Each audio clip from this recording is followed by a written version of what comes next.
Chapter 14, Joe. Talk about perfect timing. I could kiss Miss Frost.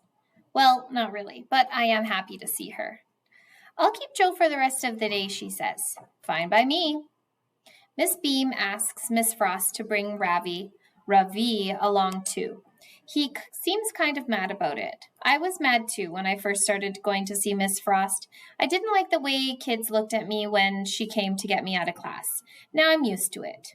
I like Miss Frost, and I like being in the resource room, partly because it's quiet in here, and partly because of the M&Ms, peanut M&Ms. They come in red, green, yellow, brown, orange, and blue, and they all taste exactly the same. I walk down the hall next to Miss Frost. Ravi walks a few feet behind us and doesn't say a word. Here we are, Ravi, says Mrs. Frost when we get to her room. Miss Frost's voice sounds like a cartoon bird, chirpy and high. Her hair reminds me of those long strips of cloth they drag over your car when you go through the car wash. She holds the door open for us, but Ravi just stands there. Is something wrong, Ravi? Miss Frost asks. Ravi pushes up his glasses and rubs his nose, and then he puts his shoulders back and stands up really straight. My name is not Ravi, he says. It's pronounced Ravi. I'm not going to bother to tell you how to pronounce my surname because you'll never be able to say it right. Miss Frost looks surprised. I'm very sorry I mispronounced your name, she says. I certainly didn't mean to offend you. I don't belong here, he says, pushing his glasses up again. I speak perfect English. I was at the top of my class in India. My IQ is 135. I don't need special help. I'm not like him. He points his finger at me. I've been coming to Miss Frost's room since kindergarten. She was the one who figured out I have APD. Remember, APD is auditory processing disorder. Means that he has trouble figuring out the different sounds that are around him. Trouble concentrating. My mom cried when she heard. My dad just got mad. He thinks APD is made up. He says doctors do that all the time to make money. Have a seat, Joe, and I'll be right with you, Miss Frost tells me now. I sit down, dig a blue peanut M&M out of the big bowl in the middle of the table and start sucking on it. Ravi, Ravi. I say it to myself a few times until it starts to feel natural. I bet I could learn how to say his last name too if I wanted to, but why should I bother?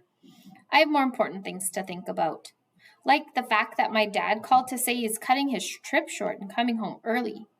I have a feeling it's because my mom told him about what happened in the cafeteria yesterday. Miss Frost takes Ravi over to the other side of the room to the listening lab.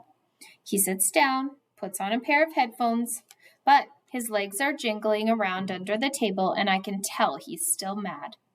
For a minute, I thought maybe we could be friends, but now I know that's not ever going to happen. Whatever. After Miss Frost gets Ravi set up in the listening lab, she comes over and sits down beside me. Are you okay, Joe? She asks. I shrug and dig another blue peanut M&M out of the bowl. Blues are my favorite. Ravi was upset, she says. He's a long way from home and still adjusting.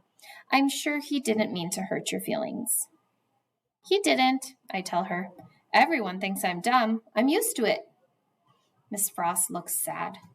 Did you know your mom stopped by to see me on her way to work this morning, Joe? She asks. I shake my head. Why can't my mother keep her nose out of her business?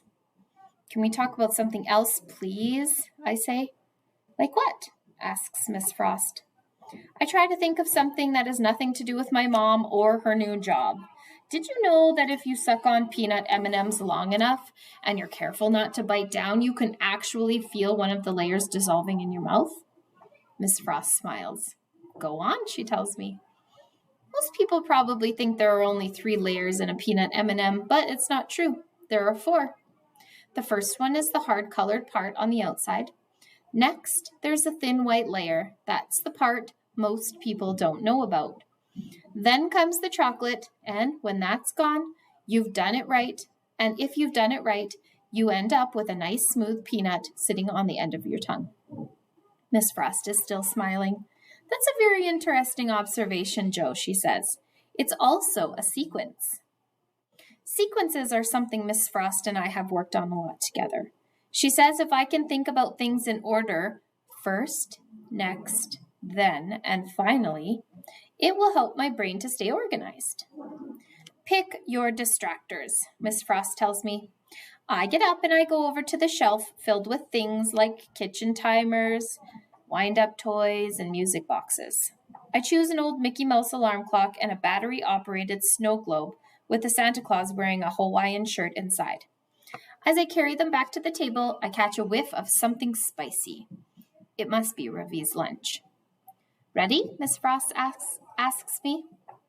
The alarm clock is ticking loudly. I set the snow globe on the table beside it and turn it on.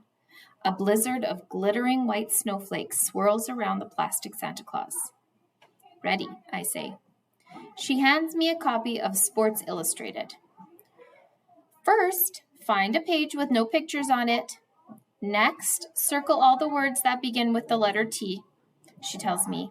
Then copy the T words out on a piece of paper, and finally fold the paper in half and bring it to me. Got it? Tick, tick, tick. I tell my brain to ignore the sound of the clock and the swirling flakes in the snow globe and focus on what Miss Frost just said. Find a page with no pictures. Circle the words that begin with T, I say, repeating the instructions. Then what? She asks. The Santa in the snow globe is holding a sign that says, Hollywood, here I come. That gets me thinking about Evan and Ethan. I wonder how they're doing in California. That gets me thinking about the part in Bud, Not Buddy, where Bud tries to sneak onto a train with his best friend, Bugs, only he ends up getting left behind with some girl named Deza who wants to kiss him. I don't know what I'd do if some girl tried to kiss me. I'd probably bite her. Then what? Miss Frost asks again. Crud. I totally lost my train of thought. I hate when that happens. Focus, Joe, Miss Frost tells me. Tick, tick, tick. I close my eyes and I try hard to remember the rest of the instructions she gave me a minute ago. Copy all the T words out and write them on a piece of paper, fold it in half, and give it to you. Way to go, Joe, Miss Frost says, putting up her hands to give me a high five. Miss Frost doesn't know that high fives are corny. I look over at Ravi to see if he's watching, but luckily he's busy looking at the dictionary. He asks again if he can go back to class, and this time Miss Frost goes over to talk to him. I can't hear what they're saying, but I guess she gives in and decides to let him go because he shoves his stuff in his backpack real fast and heads straight to the door. Fine by me.